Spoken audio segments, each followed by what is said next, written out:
السلام عليكم غالياتي، ان شاء الله تكونوا بخير ويلقاكم هاد لا فيديو بخير وعلى خير. اليوم جيتكم بوصفه جديده حلوه اقتصاديه غير بكاس زيت. راح تقطع لكم كميه كبيره حتى 40 حبه. هاد الحلوه بزاف بنينه، والاهم انه تذوب في اليد قبل الفم. كما قلت لكم تقطع لكم كميه كبيره وتحمروا بها وجهكم قدام عائلتكم وقدام اضيافكم. والاهم انه توجد ليه ما نطولش عليكم، نروحوا نحضروا الوصفه تاعنا. هنا عندي 3 حبات بيض درجه حراره المطبخ، درت لها رشه ملح وزدت لها هنايا كاس سكر ناعم كما راكم تشوفوا. نخلط المكونات جيدا حتى يولي الخليط ديالي بهذا الشكل.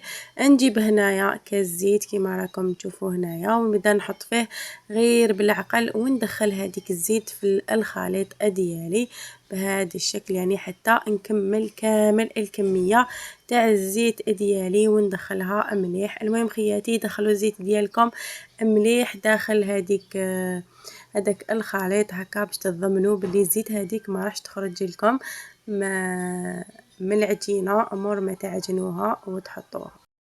وهنايا نزيد نحط 2 ملاعق كبار نواه كوكو كما راكم تشوفوا هنايا، ونزيد نحط ملعقه معجون، يعني راح تعطينا بنه بزاف بنينه للحلوه ديالنا. بما انه الحلوه ديالنا راح يعني نرمدوها في نواه كوكو، نديرو هنايا 2 ملاعق نواه كوكو.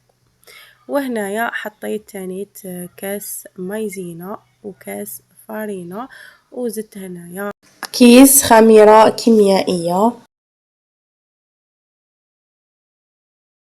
وزدت هنا الكاس الثاني، ونبدا نجمع يعني بيدية بهذا الشكل حتى يعني نوصل للقوام اللي راني حباته. هنا زدت الكاس الثالث تاع الفارينة، ونقعد يعني ندخل في الفارينه هذيك للعجين ديالي. المهم خياتي العجين ديالكم ما تخلوهش يعني يولي يابس بزاف. كما راكم تشوفوا انا هنا خدات لي 4 كيسان فارينه، غير يعني 4 كاس، يعني الكاس الرابع ما درتوش كامل، قعد لي 4 كاس داخل الكاس ديالي تاع الفارينه. نشكل العجينه ديالي بهذا الشكل، يعني دائري هكذايا، وانتوما يعني تحبوا توزنوها وزنوها 35 غرام، راح تجيكم يعني حبه كبيره الله يبارك. هنايا تقطع لكم حتى 40 حبه كما قلت لكم. وهنايا انا جبت هذا البانسو، يعني خدمت تاع الحلوه، يعني نطلي به الحلوه، ثقبت به هكذايا. سينو تقدروا يعني بلا ما تثقبوها بهذا البانسو تثقبوها هكا بصبعتيكم كما راني وريت لكم بهذا الشكل. انايا يعني مكتبش عليكم نخدم بهذه تجيني خير، يعني تقعد لي هذيك الثقبه في الوسط باينه. هنايا بعد ما طابت لي الحلوه ديالي، يعني طيبتها على درجه حراره 180 درجه كما راكم تشوفوا، يعني شعلت لها غير من التحت وحمرت لي شويه من الفوق. هنا نجيب شويه واسمو نواه كوكو اللي راح يعني نغمد فيه الحلوه ديالي، ونجيب في كاسرونه هنايا نحط كميه من معجون المشماش، ونزيد لها يعني شويه ما زهر، ونحطها فوق الفرن ونخليها يعني هكذا نحركها حتى تدفى شويه. ابخي نبدا نجيب الحلوه ديالي نرمدها، يعني نديرها داخل هذاك المعجون واحد 5 دقائق حتى يعني 3 مينوت، وحتى تشرب شويه هذاك المعجون. ابخي نجي نرمدها هنايا في نواه كوكو بهذا الشكل، وسيو نحو هذاك نواه كوكو اللي يدخلكم في الوسط ديال الحبه تاعكم كما راكم تشوفوا هنايا. يعني ولا تقدروا يعني تخدموا هكا بالبانسو كما راكم تشوفوا. انا مكتبش عليكم، نفضل انه ندخلها داخل المعجون هكا باش تشرب شويه والزيت تطرى داخل، يعني كي تتشرب راح تولي لكم طريه هي هكا، يعني راح تجي طريه. كما قلت لكم قد ما تقعد قد ما راح تزيد تطرى. هذه الحلوه بزاف بنينه اقتصاديه وتقطع لكم كميه كبيره. نكمل كامل نرمد الحبيبات تاع الحلوى ديالي ونولي لكم.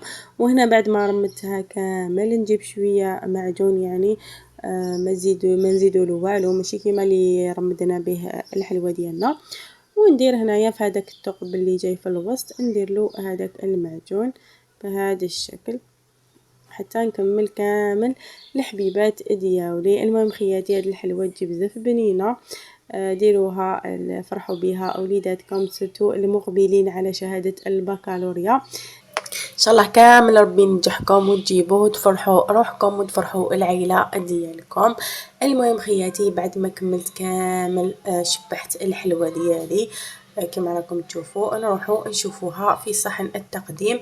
شوفوا لي هنايا الشكل النهائي تاعها كيفاش جات، يعني تعمر العين وتحمر لكم وجهكم قدام العائله ديالكم وقدام ضيافكم.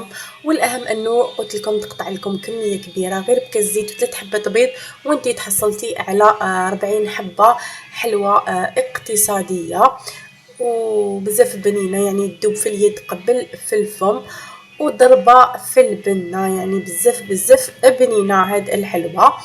دوك نقسم معاكم حبه وتشوفوها لي يعني كيفاش تذوب ذوبان وقد ما تقعد يعني قد ما راح تزيد تولي بنينه وطريه. المهم خياتي وصلنا لنهايه لا فيديو، ما تنساو لي جيم وكومونتير شباب يفرحني، ونتلاقاو في فيديو اخر ان شاء الله. سلام.